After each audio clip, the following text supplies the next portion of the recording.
Hari ini adalah pertemuan ke-9 ya, kita bahas mengenai permintaan tenaga kerja jangka panjang. Mohon maaf karena tadi pagi saya harus isi dulu pengantar ekonomi mikro ya, jadi saya agak telat join-nya. Ini kelompok 6 ya. Kelompok 6 ya. Maka silakan kelompok 6 sudah join semuanya? Sudah, Bu. Ya, mangga silakan.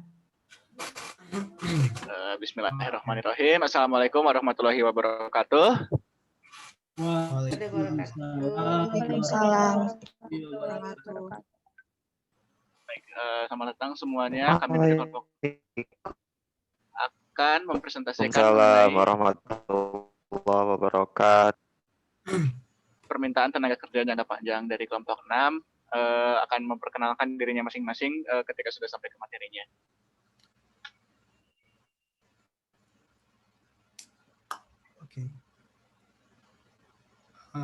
Baik, Assalamualaikum warahmatullahi wabarakatuh. Perkenalkan, nama saya Destra Arifandi. Di sini saya ingin menjelaskan mengenai elastisitas permintaan tenaga kerja. Nah, elastisitas permintaan tenaga kerja sangat erat kaitannya dengan permintaan produsen terhadap input tenaga kerja sebagai salah satu input dalam proses produksi. Para produsen mempekerjakan orang dalam rangka membantu produksi barang atau jasa yang dijual kepada konsumen. Apabila permintaan konsumen pada suatu barang atau jasa tersebut meningkat, maka pengusaha akan melakukan peningkatan atau meningkatkan jumlah produksinya melalui penambahan input yang termasuk input tenaga kerja. Dengan kata lain, peningkatan permintaan tenaga kerja oleh produsen tergantung dari peningkatan permintaan barang dan jasa oleh konsumen. Next.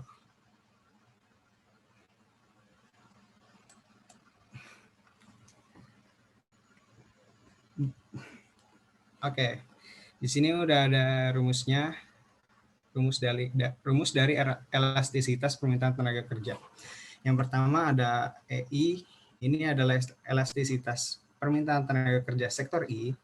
Selanjutnya ada delta N. Delta N ini selisih dari jumlah pekerja, N itu adalah jumlah pekerja, W selisih, dan W adalah tingkat upah.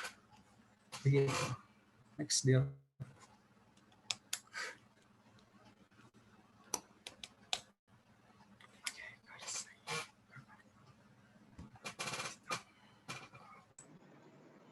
Selanjutnya akan dijelaskan oleh saya, yaitu Farhani Faira Farabi. Diasumsikan bahwa ada dua masukan dalam proses produksi, yaitu modal dan tenaga kerja. Jika perusahaan berusaha untuk meminimalkan biaya dalam jangka panjang, itu harus menggunakan semua input terlepas dari input mana yang akan ditingkatkan. Nah, dalam hal ini akan dijelaskan melalui efek substitusi dan efek skala. Saya akan menjelaskan dari efek substitusi. Next.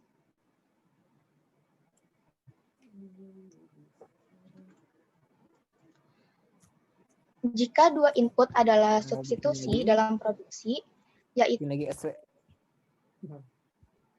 yaitu jika penggunaan yang lebih besar dari satu dalam menghasilkan output dapat mengkompensasi pengurangan penggunaan input yang lain, maka kenaikan harga input lainnya dapat menggeser kurva permintaan untuk kategori tenaga kerja baik ke kanan atau ke kiri. Nah, pada contoh kurva di slide ini menunjukkan kurva permintaan tenaga kerja. Diasumsikan bahwa permintaan tenaga kerja ketika barang-barang modal naik, maka perusahaan cenderung untuk menambah tenaga kerja. Akibatnya, kurva tenaga kerja bergeser ke kanan. Next.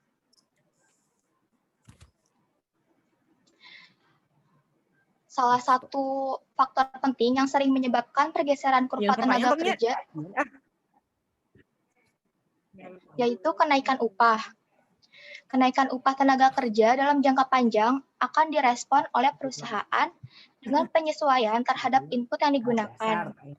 Dengan kondisi diasumsikan bila tingkat upah naik dan harga modal lainnya tetap, maka perusahaan akan lebih memilih untuk menggunakan teknologi padat modal untuk proses produksinya dan menggantikan tenaga kerja dengan barang-barang modal seperti mesin. Next.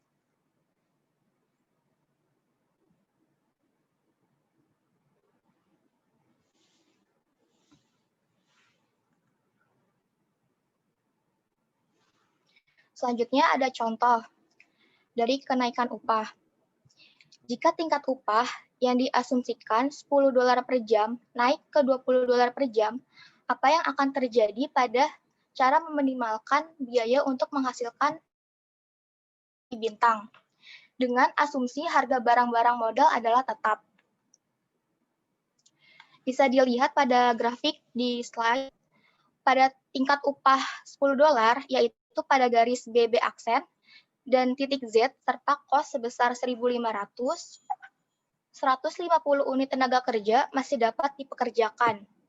Namun, pada tingkat upah $20, 150 unit tenaga kerja tidak dapat lagi digunakan. Jika total biaya harus tetap sebesar $1.500, maka hanya 75 unit tenaga kerja yang dapat dipekerjakan. Dengan demikian, kurva ISO expenditure-nya untuk $1.500 dalam biaya bergeser dari B aksen 1 ke B aksen 2 dan tidak akan bersinggungan dengan skala produksi Ki Bintang. Oleh karena itu, Ki Bintang tidak dapat diproduksi lagi dengan biaya sebesar $1.500 dan biaya produksi Ki Bintang akan naik. Pada gambar tersebut diasumsikan pengeluaran biaya paling sedikit atau minimal naik menjadi $2.250, yaitu pada garis ISO expenditure E aksen yang bersinggungan dengan skala Ki Bintang. Selain itu, kenaikan biaya tenaga kerja relatif mendorong perusahaan untuk menggunakan lebih banyak modal dan lebih sedikit tenaga kerja. Secara grafis, titik lama Z digantikan oleh Z aksen. Titik Z aksen dicapai dengan menambahkan lebih banyak modal dan mengurangi pekerjaan tenaga kerja. Pergerakan dari Z ke Z aksen adalah efek substitusi yang dihasilkan oleh kenaikan upah.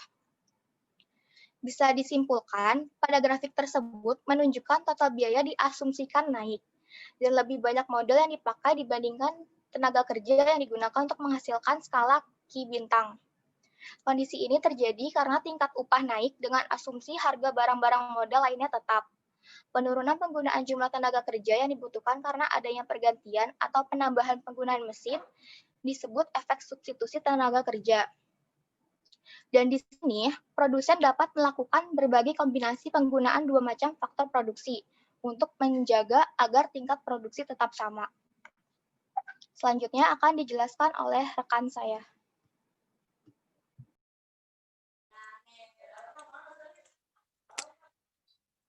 Baik, selanjutnya akan dilanjutkan oleh Salsa. Jadi saya di sini akan menjelaskan yaitu mengenai komplementer dalam produksi. Nah, dapat diasumsikan input merupakan pelengkap dalam produksi. Jika dua input harus digunakan bersama, dalam hal ini disebut komplement sempurna atau komplement dalam produksi. Maka, jika pengurangan penggunaan salah satu barang, berarti berkurangnya juga penggunaan yang lain. Biasanya, barang komplementer memiliki signifikasi yang terbatas saat digunakan sendiri, tapi saat digunakan dengan produk pelengkap, kegunaannya secara keseluruhan meningkat. Nah, dapat dicontohkan dalam sebuah perusahaan pembersih salju, di mana pekerja terampil dan tidak terampil menjadi penggantinya dalam produksi salju, dapat dihilangkan dengan menggunakan pekerja tidak terampil atau pekerja terampil yang mengemudikan bajak salju. Nah, di perusahaan pembersih salju ini, bajak salju dan pekerja salju terampil adalah pelengkap dalam produksi. Jika harga bajak salju naik, pemberi kerja ingin mengurangi penggunaannya yang akan mengakibatkan berkurangnya permintaan di setiap upah bagi pekerja terampil yang mengemudikan bajak salju. Lanjut.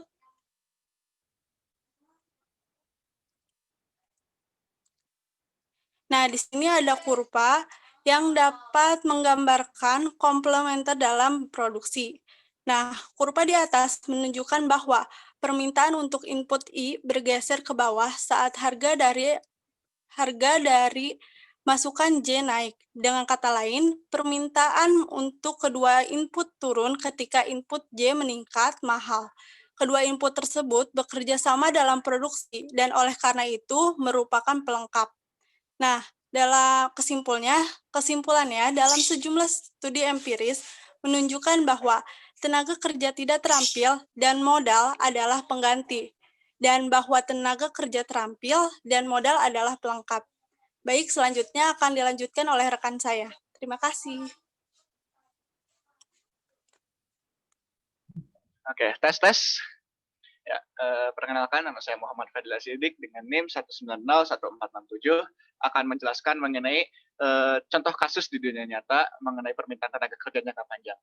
Nah, teman-teman, tadi kan sebenarnya sudah dijelaskan mengenai bagaimana dari aspek matematisnya ya, dan jenis input produksi berupa tenaga kerja, dan ada faktor-faktor lain seperti modal dan alat ya untuk faktor produksi.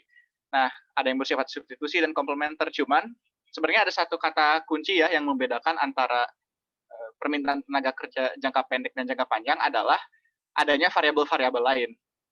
Kan kalau kita dalam membahas teori ekonomi itu, bedanya jangka pendek dan jangka panjang adalah ketika tidak ada variabel konstan lagi, tapi semuanya menjadi variabel yang bisa berubah. Kalau dalam jangka panjang itu yang membedakan sebenarnya. Nah, kalau dalam jangka panjang apa di dalam teori produksi? Yaitu modal, tanah, dan faktor produksi lainnya yang tidak bisa diperoleh dalam jangka pendek. Kalau dalam jangka pendek, diasumsikan bahwa modal tidak bisa dengan mudah diperoleh atau diubah, sehingga hanya bisa memperhitungkan tenaga kerja saja. Tapi kalau di jangka panjang, ada variabel-variabel lain juga, misalnya kebijakan atau modal. Nah, sekarang kita akan lihat contohnya. Sebagaimana yang kita tahu, sekarang kita sedang mengalami pandemi COVID-19, dan ini menjadi salah satu faktor yang mempengaruhi permintaan tenaga kerja. Mengapa demikian? Karena dengan adanya social distancing, maka aktivitas ekonomi dan mobilitas ekonomi juga secara umum menjadi terhambat. Akibatnya, permintaan turun, dan ketika permintaan barang turun, maka permintaan tenaga kerjanya pun akan menyesuaikan dan turun.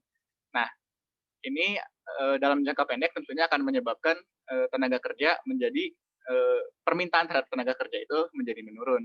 Nah, dampaknya pengangguran pun meningkat. Lantas apa yang bisa dilakukan oleh pemerintahan akan terdampak juga dan terbatas. Nah, mari kita lihat. Nah, jika kita andaikan ya, kalau sebelum adanya PSBB, kita anggaplah kondisi pasar di equilibrium ya, permintaan tenaga kerja pada tahap ini, pada posisi ini di kurva 1. Nah, namun setelah PSBB terjadi penurunan permintaan tenaga kerja, sehingga kurva permintaannya itu bergeser. Nah, ini adalah dampak dari berkurangnya kegiatan ekonomi dan permintaan tenaga kerjanya menjadi turun dalam jangka pendeknya. Nah, tapi dalam jangka panjang tentunya perusahaan pun akan beradaptasi, dan cara beradaptasinya pun untuk bisa meningkatkan kembali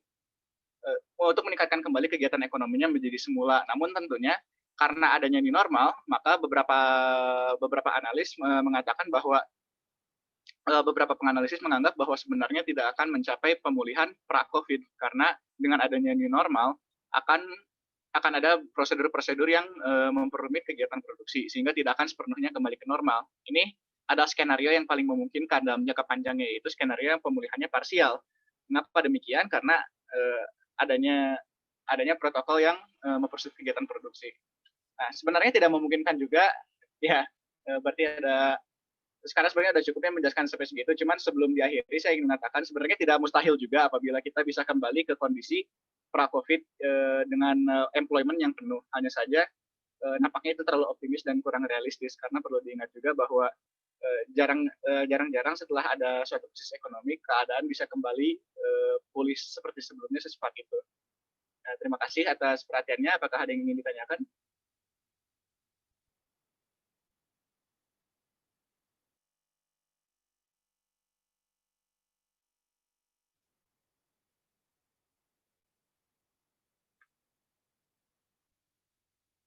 Ini ada sesi tanya jawab nggak? Ada. Ada. Baik, kelompok 6 tentang penawaran tenaga kerja, permintaan. Permintaan.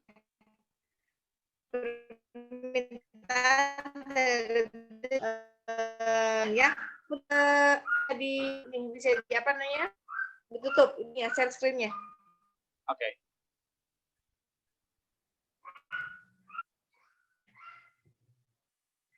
Ya, baik, ini tentang kerja. Permintaan kerja jangka panjang otomatis kita bicara tentang pandemi, ya mungkin kalau pandemi masih 8 bulan belum masuk ke jangka panjang ya. Kalau permintaan tenaga jangka panjang itu adalah kita bicara tentang perubahan struktur ekonomi. Dari yang pertanian ke industri itu adalah berkaitan dengan permintaan ini lebih dari setahun, itu maksudnya ke jangka panjang. Tapi tidak apa-apa ya. Nah, sekarang begini, kalau permintaan kita jangka pendek dan jangka panjang ya, jangka pendek ada pandemi ini, bagaimana dampaknya terhadap permintaan tenaga kerja, kemudian dampak dari penurunan permintaan tenaga kerja karena memang istilahnya ekonomi itu sedang resesi. Kemudian kita bisa melebarkan ke permintaan tenaga kerja jangka panjang berkaitan dengan perubahan struktur ekonomi. Karena perubahan struktur ekonomi itu terjadi lebih dari jangka waktu 1 tahun. Mungkin dalam 10 tahun sebuah negara itu baru dapat berubah dari negara yang sifatnya agraris dan ke industri. Atau sifatnya itu masih dualisme. Dia itu di lain pihak pemerintah sudah menggiring ke sektor industri, tetapi masih banyak bagian-bagian masyarakat yang mempergunakan bidang agraris sebagai sumber pokok mata pencahariannya. Nah, bagaimana permintaannya jangka panjang, permintaan tenaga kerja jangka panjang ini, dan juga bagaimana perubahan permintaan tenaga kerja jangka pendek sehubungan dengan adanya pandemi. Otomatis dengan pandemi ini, kalau jangka pendek itu memang ya jangka pendek maupun jangka panjang itu keduanya sangat kompleks. Apalagi jangka pendek itu kalau diwarnai dengan pandemi ya, pandemi, Fadil dan teman-teman. Dengan pandemi ini maka akan banyak sekali yang berubah dari kriteria permintaan tenaga kerja. Jumlahnya karena memang penawaran berubah dan semua variabel makro itu berubah. Kemudian berhubungan dengan perubahan selain jumlah juga perubahan dari segi kualitasnya, dari segi kompetensinya. Yang dulu kompetensinya adalah A, sekarang kompetensinya B. Seperti jangka panjang ya, kalau jangka panjang jelas secara kuantitatif dan kualitatif itu pasti berubah kondisi permintaan tenaga kerjanya. Biasanya kalau jangka pendek itu kompetensinya tidak begitu banyak berubah. Tapi dengan pandemi ini, betul kata Fadil dan teman-teman bahwa permintaan tenaga kerja ini sangat berubah drastis, baik itu dari segi kompetensi yang dimiliki karena ada adaptasi kebiasaan baru, kemudian bagaimana lingkungan kerja, bagaimana cara kerja, silahkan akan kita bahas bersama-sama tentang bagaimana polemik permintaan tenaga kerja, baik itu jangka panjang maupun jangka pendek. Silahkan ya untuk rekan-rekan semuanya, kelompok selanjutnya silahkan. Juga yang lainnya barangkali ada yang mau ditambahkan ya, ada yang mau ditambahkan, silahkan. Moderatornya siapa ya? Tadi sih nggak ada moderator, Bu, langsung aja. Ya udah, saya aja. Boleh tidak apa siapa saja jadi. Baik, kepada teman-teman yang lain, apakah ada yang ingin menambahkan, ada yang ingin berpendapat atau bertanya? Aku boleh nanya. Ya, silahkan. Dari kelompok 8 ya. Nah tadi kan udah disebutkan gitu terdampak itu dari adanya PSBB atau new normal. Kualitas dan kuantitasnya. Ya, Dava, gimana, Dava? terdampaknya itu kan karena PSBB itu ya, kayak gitu ya. Nah kan hampir seluruh dunia itu menerapkan yang namanya lockdown gitu ya. Tapi ada satu negara gitu yang dia tuh mereka tuh menerapkannya nggak lockdown, nggak PSBB kayak gitu ya semacam. Tapi mereka tuh herd immunity, jadi apa ya, bersatu dengan virus itu. Jadi niatnya kan apa ya, beradaptasi dengan virus. Nah mereka kan berarti nggak ada PSBB, lockdown. Nah apakah mereka itu ikut terdampak walaupun tidak adanya PSBB seperti itu? Terus satu lagi, sebetulnya tuh kebijakan seperti apa gitu ya dalam tenaga kerjaan yang mungkin lebih solutif bagi bukan bagi di masa pandemi seperti ini gitu. Terima kasih. Baik. Terima kasih Dava atas pertanyaannya. Kalau input dari saya sendiri sih ya, gimana Bu?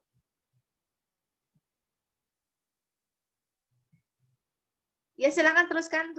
Oh ya, Teruskan Dir. ya begini Dava, kalau dari yang pandangan saya mengenai negara yang bukan menggunakan, yang tidak mengadakan PSBB atau lockdown ya, mungkin mereka lebih khawatir terhadap dampak ekonominya. Karena begini, tujuan dari diadakannya PSBB adalah untuk mencegah tersebarnya virus itu sendiri dan memitigasi kerusakan kesehatannya. Namun perlu diingat juga bahwa dengan diadakannya PSBB, maka ada dampak ekonominya juga. Dan kita sebagai ekonom harus paham, dan mereka pun sebagai politisi harus paham bahwa tidak ada dalam menangani masalah, tidak ada yang namanya solusi. Yang ada itu hanya trade off, hanya pengorbanan. Baik kalau misalnya kita mengadakan PSBB, bukan berarti itu menjadi solusi yang sempurna, karena tetap ada trade off-nya, ada pengorbanannya. Pengorbanannya apa? Pengorbanannya adalah kurangnya kegiatan ekonomi, dan masalahnya adalah kegiatan ekonomi kita ini sebelum adanya PSBB mendukung ribuan penghidupan masyarakatnya, dan ketika kita menghentikan itu secara tiba-tiba, maka tidak mungkin ada masyarakat yang tidak terdampak, dan bahkan bisa saja terdampaknya secara fatal.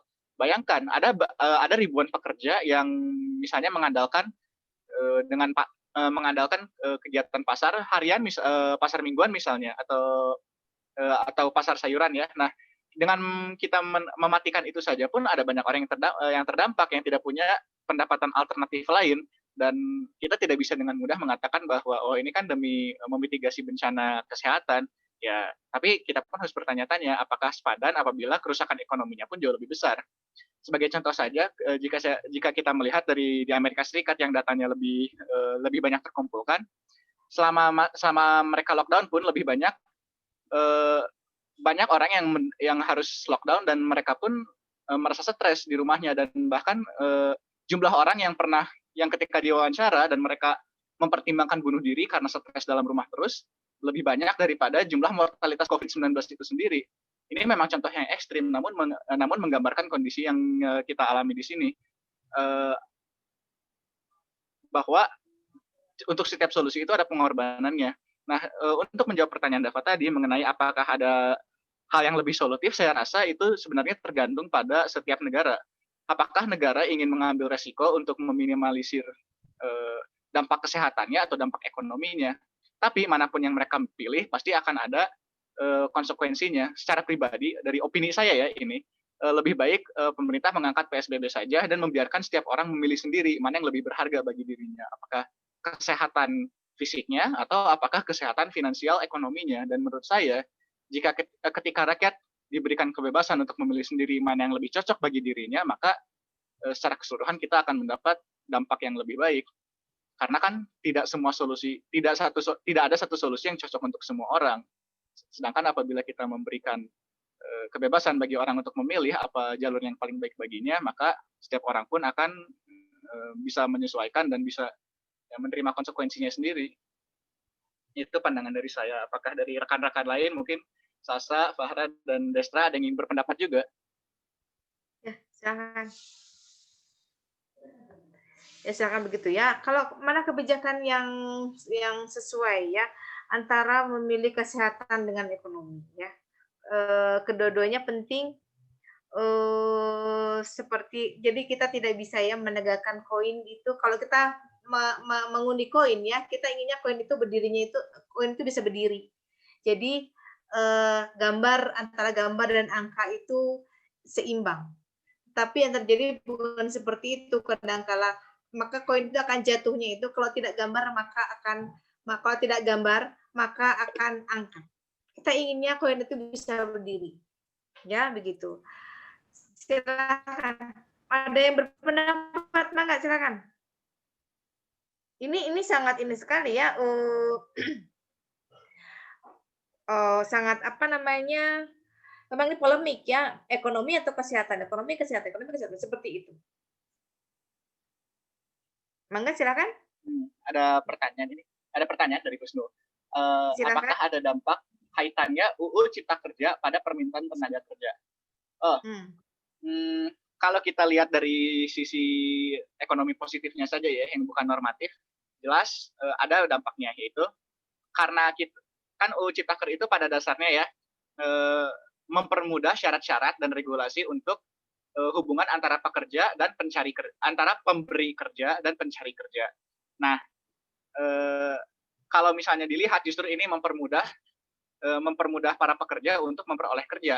Hanya saja yang menjadi kontroversinya adalah dari aspek normatifnya, karena dianggap dengan kurangnya regulasi mungkin benar bahwa pakai Zoom personal Bu udah full, nggak limited lagi. Nah, kalau misalnya UU Cipta Kerja ini memang mempermudah orang untuk mendapat pekerjaan dan diharapkannya dapat mengurangi tingkat pengangguran, namun yang menjadi permasalahan adalah apakah dianggap cukup adil bagi para pekerja yang misalnya jaminan kerjanya itu kurang aman, misalnya dipotongnya pesangon atau dipotongnya jaminan-jaminan dan social safety net lainnya yang sebelumnya ada. Nah, itu sih pernyataan normatif ya, dan kita sebagai ekonom punya opininya masing-masing, saya yakin. Tapi kalau untuk menjawab pertanyaannya, dampaknya sih positif.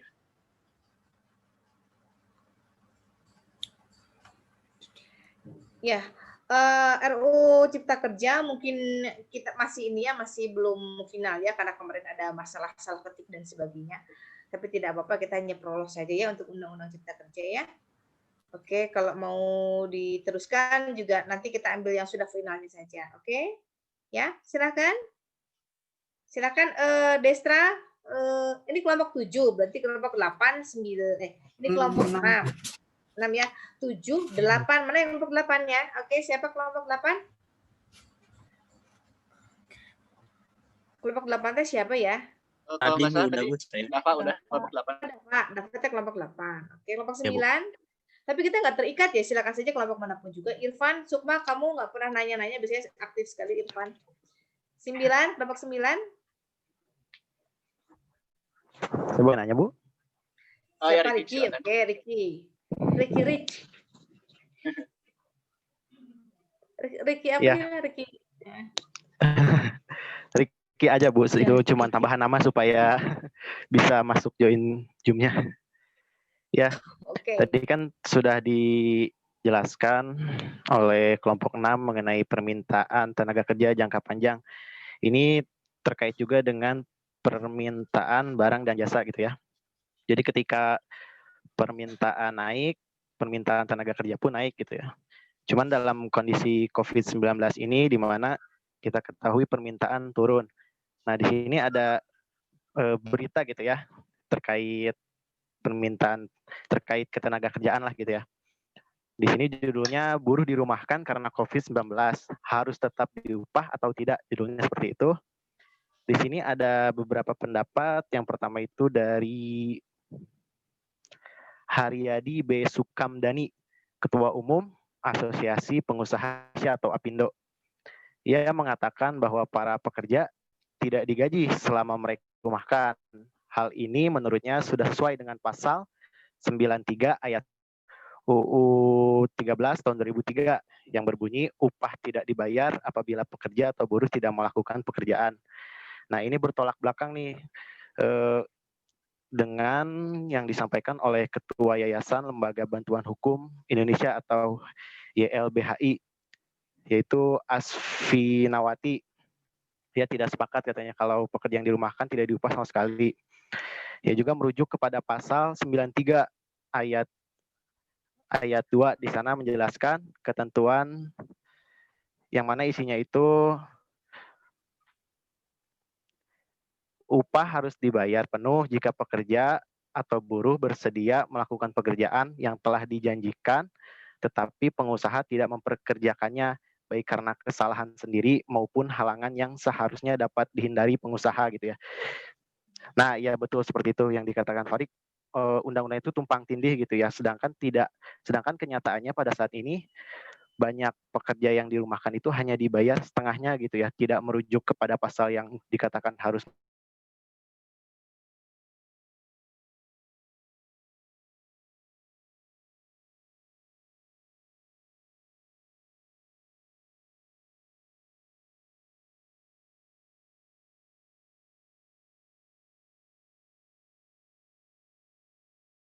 telah dibuat mengenai merumahkan para pekerja gitu. Gimana? Bisa ditangkap pertanyaannya? Ya, ngerti. Menurut saya, Ricky, kalau dari saya sendiri, saya akan menjawabnya sebagai seorang ekonom saja, bukan dari sisi moral atau tidaknya, etis atau tidaknya. Kalau murni dari sisi ekonomi, dengan mewajibkan dengan adanya undang-undang yang menyatakan bahwa buruh tetap harus diberikan upahnya walaupun tidak berkontribusi pada kegiatan produksi, maka secara keseluruhan perusahaan akan rugi. Nah, setiap perusahaan punya kapasitasnya sendiri untuk menanggung kerugian. Tidak jarang bagi perusahaan bahkan untuk sengaja menanggung rugi agar misalnya dalam jangka panjang bisa menembus pasar. Tapi bahwa kerugian ini ditanggung karena adanya aturan undang-undang dan juga tidak memungkinkannya dilanjutkan kegiatan produksi, saya rasa ini dapat menimbulkan dampak negatif dalam jangka panjangnya. Tergantung dari berapa lama PSBB ini dilangsungkan, maka bisa saja ada semakin lama dilangsungkan PSBB-nya, semakin banyak perusahaan yang bangkrut. Dan ini akan menyediakan presiden atau kondisi yang menjadi sebuah peringatan bagi perusahaan-perusahaan lain yang ada dari luar Indonesia atau ingin berinvestasi di Indonesia. Perhatikanlah, pada singkatnya kayak gini, mereka akan melihat bahwa di Indonesia itu hak-hak buruh sangat diperhatikan. Meski begitu, ini berarti bahwa Indonesia secara umum bukan tempat yang paling baik untuk berinvestasi, karena apabila ada suatu krisis, maka kepentingan buruhnya akan dilaksanakan, atau dengan kata lain, kesehatan perusahaan atau kesehatan investasinya itu menjadi prioritas nomor 2. Nah, tentunya ini sekilas terdengar seperti hal yang kejam. Bagaimana bisa kita mendahulukan kepentingan kelas-kelas beruang daripada kelas-kelas yang benar-benar bekerja dan istilahnya itu paling rentan lah ya terhadap perubahan ini. Namun memang demikianlah kenyataan ekonominya yang kita hadapi. Jika ada yang lain di sini yang punya pandangan normatif, silahkan untuk menyampaikannya, karena saya sendiri ingin menghindari diskusi seperti itu di forum publik. Ya, silakan ya. Ada 2 pendapat. Jadi kita berpendapat secara positif seperti tadi Fadil ya. Kalau misalnya perusahaan pekerja itu dibayar tidak ada, maka dia tidak dibayar. Itu adalah positivistik ya, seperti itu apa adanya. Nah, namun di sisi lain pekerja itu tidak disengaja dia tidak melaksanakan tugasnya karena memang sedang kondisi pandemi seperti ini. Silakan tadi yang positivistik dari pandangan Fadilah ya, kemudian Muhammad Fadil, kemudian pandangan yang lainnya silakan yang lebih normatif seperti apa sebaiknya ya. Ada pandangan postmodernis, barangkali ada, nggak usah pakai mazhab ya. Oke, kalau ada yang pendapat lain silakan. Ya, saya tambahkan lagi tadi. Oh ya, ada apa Riki? Ya, sebetulnya betul ya tadi sudah dijelaskan ya, karena di sini juga menurut pandangan pengusaha gitu ya, yang menguntungkan dia gitu, bahwa buruh itu tidak digaji kalau tidak melakukan pekerjaannya, sedangkan pendapat dari pihak yang mendukung buruh bahwa buruh tuh harus digaji gitu secara penuh. Boleh dilanjut lagi. Yang normatif mungkin ada yang menyampaikan pendapatnya.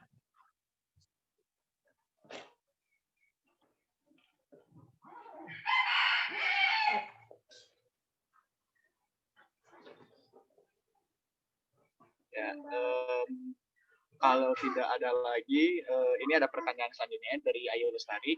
Dari kelompok 9 izin bertanya.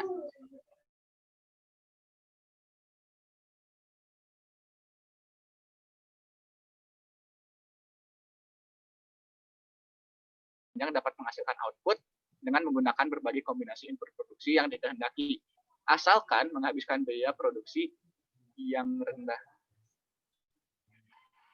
Kombinasi input apa saja ya untuk memaksimalkan keuntungan. Jadi itu pertanyaannya ya.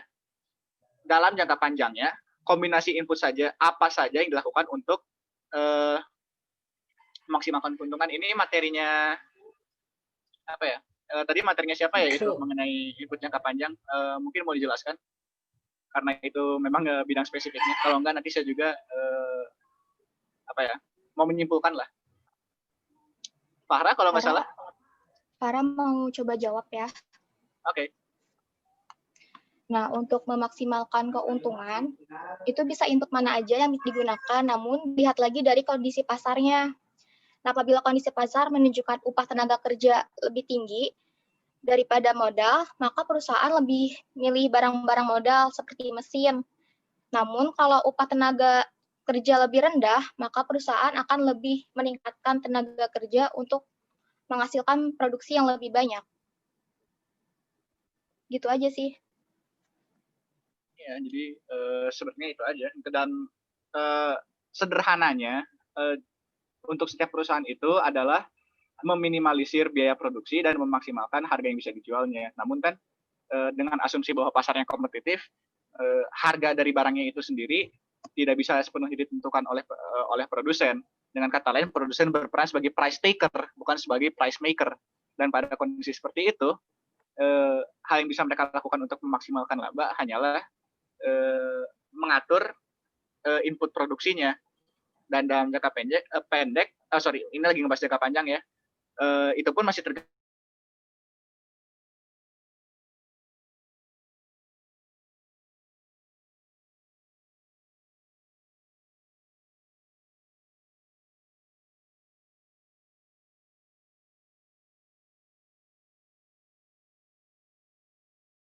kombinasi yang paling sempurna.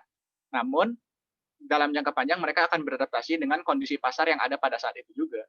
Namun tapi tujuan akhirnya adalah untuk meminimalisir biaya yang harus dikeluarkan. Jika mereka bisa menghasilkan produksi yang sama dengan harga yang lebih murah dengan cara memperbanyak misalnya model bisnisnya lebih padat modal, ya mereka akan melakukan itu. Tapi jika model bisnis yang lebih menguntungkannya adalah yang padat kerja, mereka akan melakukan itu juga. Tidak ada jawaban yang absolut. Bisnis itu berkembang dan beradaptasi dengan kondisi pasar jangka panjangnya.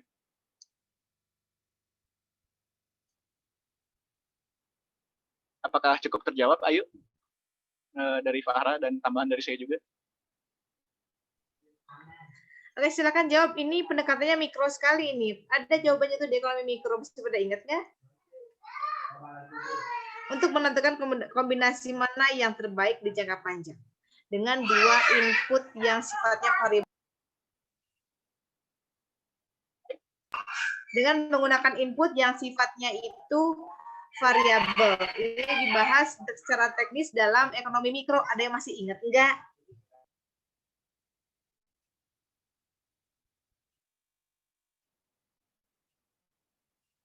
Ini kan kombinasi mana yang paling memungkinkan meminimumkan biaya produksi. Jika ada kan dengan jangka panjang itu pasti ya biaya harga tenaga kerja dan juga harga modal itu berubah ya. Nah, kombinasi yang seperti apa? Nah, itu mikro, itu teknis itu. Silakan jawab. Pada masih ingat nggak kelompok ini terutama?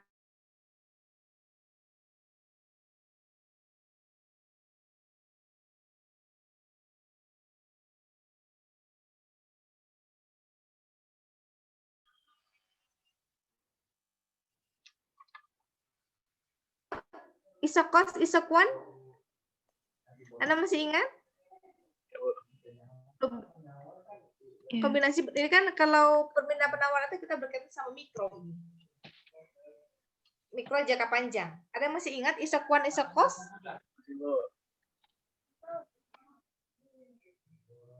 Nah, ada yang masih ingat nggak? Silakan. Isokos, isokuan. Itu kan pertanyaannya. Jadi ketika jangka panjang itu harga faktor produksinya itu berubah, ya. Kita sangat fleksibel sekali, betul kata Fadil, kata Muhammad Fadil tadi. Kita fleksibel sekali mau pilih yang mana tergantung kepada harga pasar dari harga faktor produksinya. Bisa padat modal, bisa padat karya, bisa juga steng-steng istilahnya ya, tergantung kepada harga faktor produksi tersebut. Nah, kombinasi mana yang terbaik? Kombinasi mana yang paling meminimumkan biaya produksi itu kita dapat dari mana?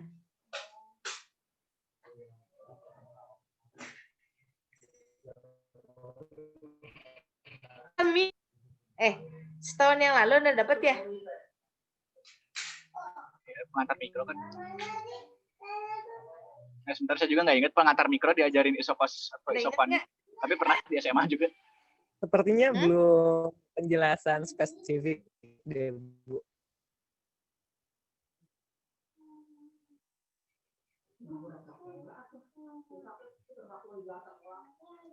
Ini sangat beragam sekali ya, jadi menentukan kombinasi yang paling meminimumkan. Itu ada kajiannya itu kan tujuan mikro itu yang besarnya itu meminimumkan biaya produksi. Di mana kombinasi mana kita pakai apa tuh? Pakai apa ya? Seperti itu tuh. Ya kan kurva isokos itu menunjukkan biaya apa sih? Dua faktor produksinya, sedangkan isokuan itu adalah berapa banyak kurva indifference-nya lah ya, kurva indifference untuk menunjukkan berapa banyak hasil produksi yang bisa berapa banyak produksi yang bisa dihasilkan, dan ketika berimpit maka itu adalah hasil yang optimalnya kan antara kurva isokos dan isokuan itu. Iya, ada yang lebih lengkap lagi. Satu kan sama. Kalau isokos itu berarti sama kosnya, kalau isokuan itu sama produksinya.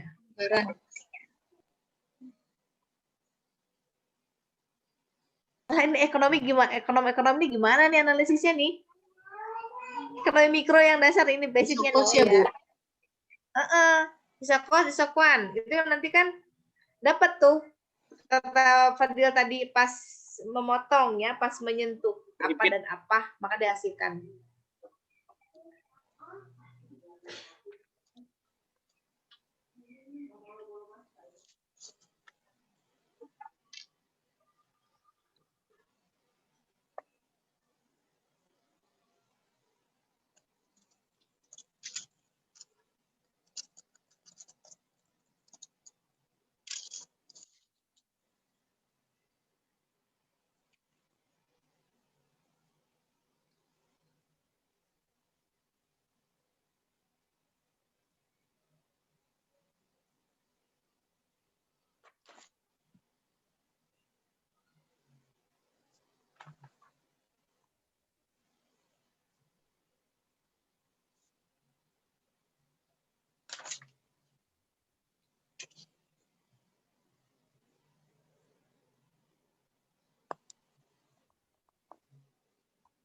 Ya, bagi teman-teman yang lain kalau ingin berpendapat di sini silahkan.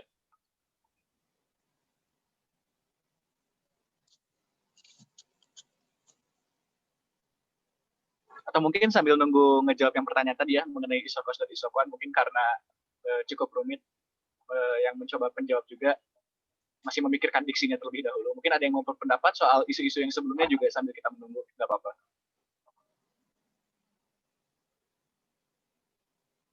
Ya, silakan saya jalan aja, silakan toh.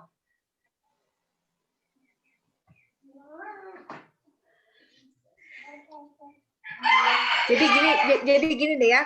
Nah, Kalau isokos itu mencerminkan iso itu sama, kos itu biaya. Artinya kombinasi berbagai faktor produksi yang menghasilkan tingkat biaya yang sama. Kita mau padat modal atau padat karya atau mau setengah-setengah, silakan saja, asalkan kalau masih dalam satu kurva isokos yang sama itu menghasilkan jumlah kos yang sama. Kemudian tingkat minimum harga minimum biaya optimum itu adalah tercapai ketika isokos itu menyentuh kepada isokwan. Kalau isokos itu bentuknya adalah linear ya, pangkat 1 atau bentuknya itu dengan slope yang negatif. Kalau isokwan itu bentuknya cembung.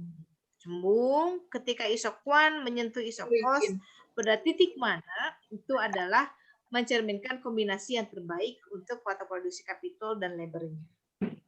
Jadi nanti kombinasi itu dihitung, ada rumusnya baik secara grafis, isokos dan isokwan, maupun secara matematis dengan menggunakan turunannya. Yang silakan dibuka kembali ya.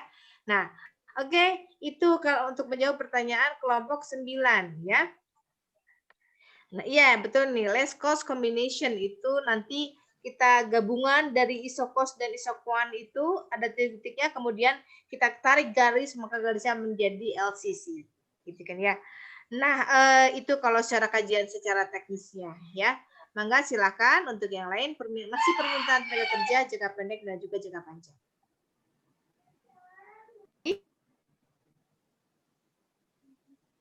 Kalau jangka panjang, maaf Bu, Ibu ke-mute tadi. Silakan Fadil, silakan Fadil. Enggak Bu, tadi Ibu mau menambahkan, cuman koneksinya putus-putus, atau ada yang ingin Ibu tambahkan dulu? Iya, pokoknya tadi ya, kalau kita mau mencari berapa jumlah minimum kombinasi K dan L-nya, kita bisa secara teknis memakai pendekatan grafis, yaitu perpotongan antara isokos dan isokwan, atau bukan perpotongan ya, ketika isokwan terendah itu menyentuh kepada isokos, itu kita dapat titik, ya titik itu adalah mencerminkan kombinasinya. Kalau secara matematis, itu ada di penurunan rumusnya gimana sebagainya, nanti kita dapat jumlah yang idealnya berapa. Itu kalau secara teknis dan ekonomi mikro. Ya, ini secara teknis kita berkaitan ya, permintaan tenaga kerja secara teoritisnya berkaitan dengan teori ekonomi mikro. Begitu.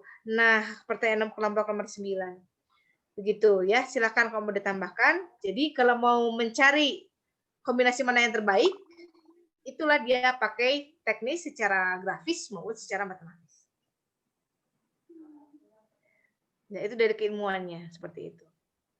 Nah, enggak, silakan Fadil. Ya. Oke. Berarti itu jawaban yang lebih tepatnya secara teknis adalah menggunakan kurva isokos dan kurva isokwannya. Nah, mungkin saya bakal screen share lagi sekarang untuk melihatkan itu seperti apa kurvanya. Coba.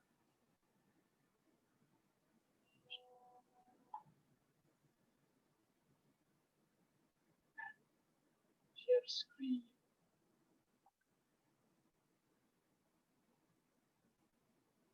Nah, di ini ya, kurva isokos dan kurva isokwan itu sebenarnya mirip dengan teori perilaku konsumen seperti yang kita baru pelajari tadi di ekonomi mikro. Tapi ini berlakunya untuk produsen, untuk pihak produsen. Jadi ini ada kurva indifference-nya yang cembung, namun ini disebut dengan kurva isokwan atau jumlah produksi yang sama dengan adanya dua faktor produksi, K dan L misalnya. Nah, sedangkan kurva yang sifatnya negatif dan slope-nya lurus seperti ini, kemiringannya, itu adalah kurva isokosnya atau kurva biayanya. Nah, kalau udah sejauh ini sebenarnya sudah cukup terlihat kan bagaimana ini bisa menunjukkan kombinasi antara beberapa faktor produksi dan mana yang paling optimal. Ya, yang optimal adalah singkatnya ketika kurva isokwan bertemu dengan kurva isokos, dan pertumbuhan ekonomi atau pertumbuhan perusahaan adalah ketika kurva isokwan ini bisa kurva isokos ini semakin menjauh dari titik origin nolnya. Itu itu yang menunjukkan pertumbuhan ekonomi. Nah, jadi itu ya jawaban yang lebih teknis dan lebih lengkapnya dari pertanyaan kelompok 9 tadi.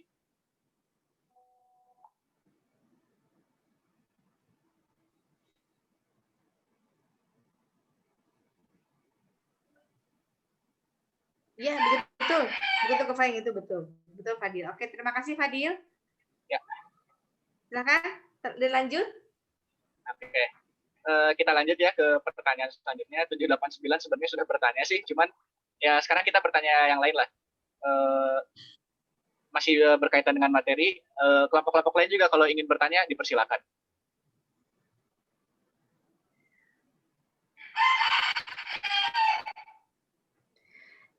Permintaan tenaga kerja itu berkaitan dengan Anda juga kan ya.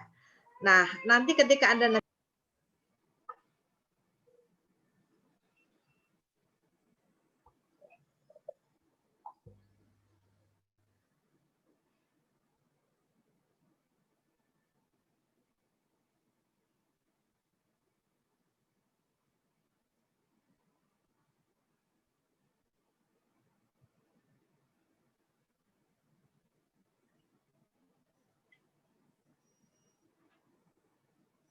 Halo, Bu?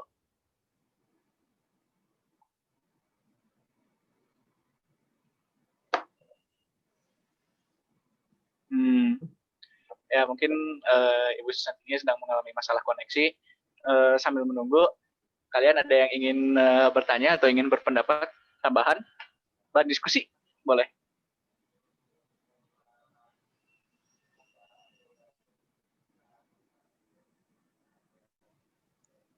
Permintaan tenaga kerja ini berlaku untuk perusahaan jasa juga nggak, Dil?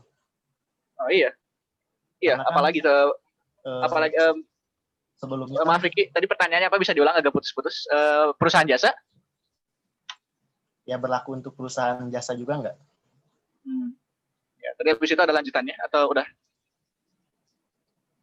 Kan tadi kalau di jangka pendek kan modal tetap, tetapi input buat produksinya gitu ya yang bisa dijual langsung itu kan berubah-ubah gitu ya. Yang membedakan di situnya kan ya. Nah, kalau di jasa kan tidak ada produksi gitu, adanya pelayanan jasa gitu. Ya. Lebih tepatnya sih, perlu kita ingat bahwa karakteristik dari perusahaan jasa itu adalah produksi dan konsumsi dilakukan pada saat yang sama. Misalnya jasa potong rambut, ketika pencukur rambutnya itu mencukur rambut kita pun langsung menikmati jasanya kan di saat yang sama. Nah, jadi sebenarnya ada kegiatan produksi dalam jasa itu, hanya saja produksi dan konsumsi dilakukan di saat yang bersamaan. Dan iya, tetap berlaku juga teori yang barusan kita bahas itu terhadap perusahaan jasa. Mengapa demikian? Karena ketika kita melakukan kegiatan jasa pun tetap butuh modal. Contoh, seorang jasa pemilik jasa salon lah ya, kan tetap saja ada modalnya, ada alat, ada berbagai alat kecantikan lah ya, yang saya nggak hafal namanya apa aja, cuman itu pun modal, dan itu tidak bisa dengan mudah dijual atau dibeli dalam waktu yang dekat. Itu pun dalam jangka panjangnya menjadi variabel, menjadi alat kalau dalam istilah akuntansinya ya, termasuknya akun alat. Dan maka dapat disimpulkan juga bahwa ketika kita sedang membicarakan perusahaan jasa, teorinya itu tetap berlaku.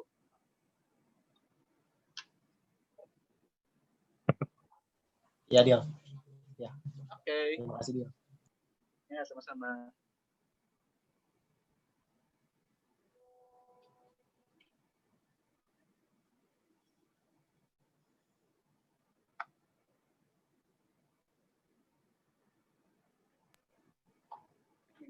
Ya, silakan.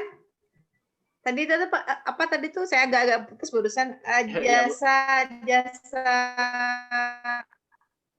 gimana? Kalau memang koneksinya bermasalah, Bu, coba kameranya dimatikan saja. Biasanya jadi lebih lancar. Ya, oke. Gimana, Fadil? Jadi gini, Bu, tadi tuh Riki nanya ya, kalau misalnya dalam perusahaan jasa ini masih berlaku nggak teori produksi?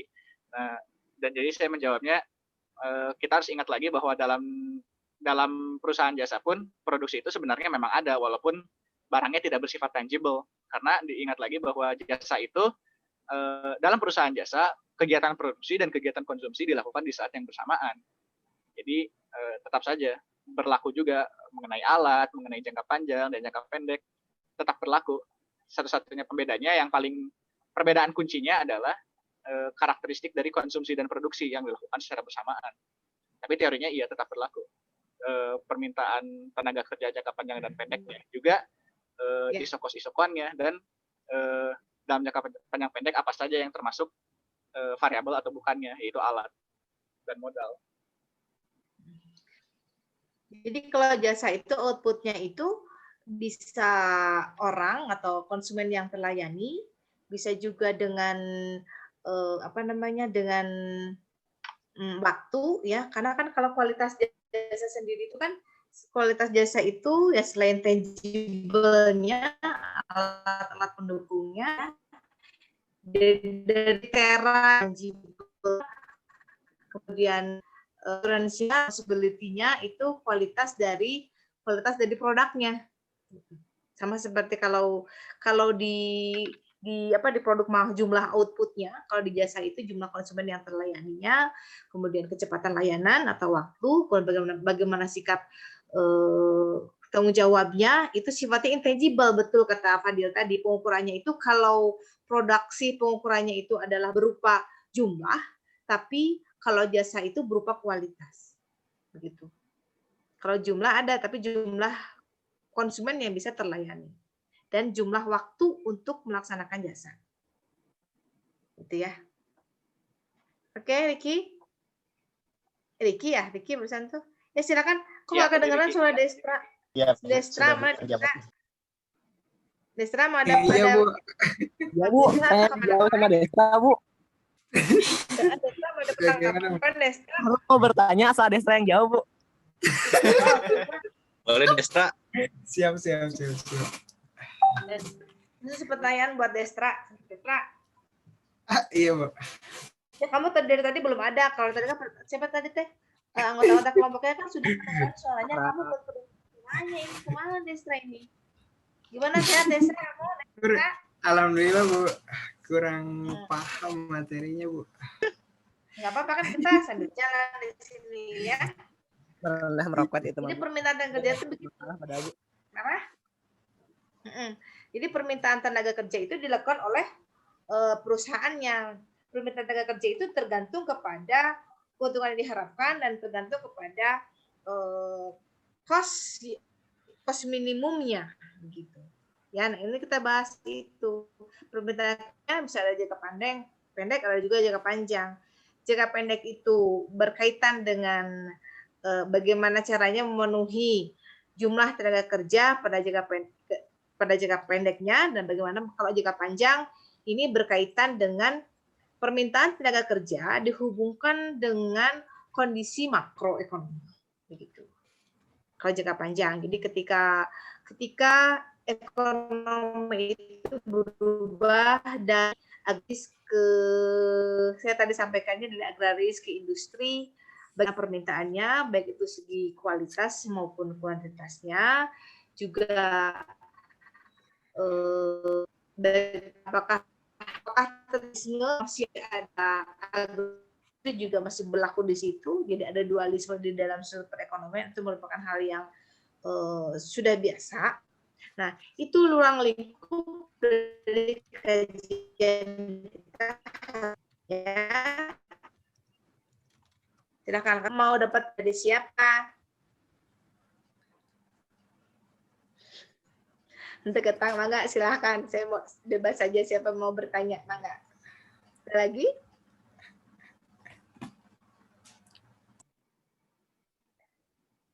Tidak ada kayaknya Fadil ya.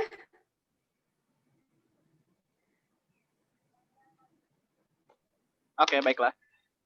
Kalau Tidak ada memang nggak ada lagi yang ingin bertanya dan sudah menyampaikan pendapatnya, saya berterima kasih kepada semuanya yang sudah berpendapat dan sudah bertanya. Saya berterima kasih juga kepada Bu Santi yang telah membimbing pematerian presentasi kali ini.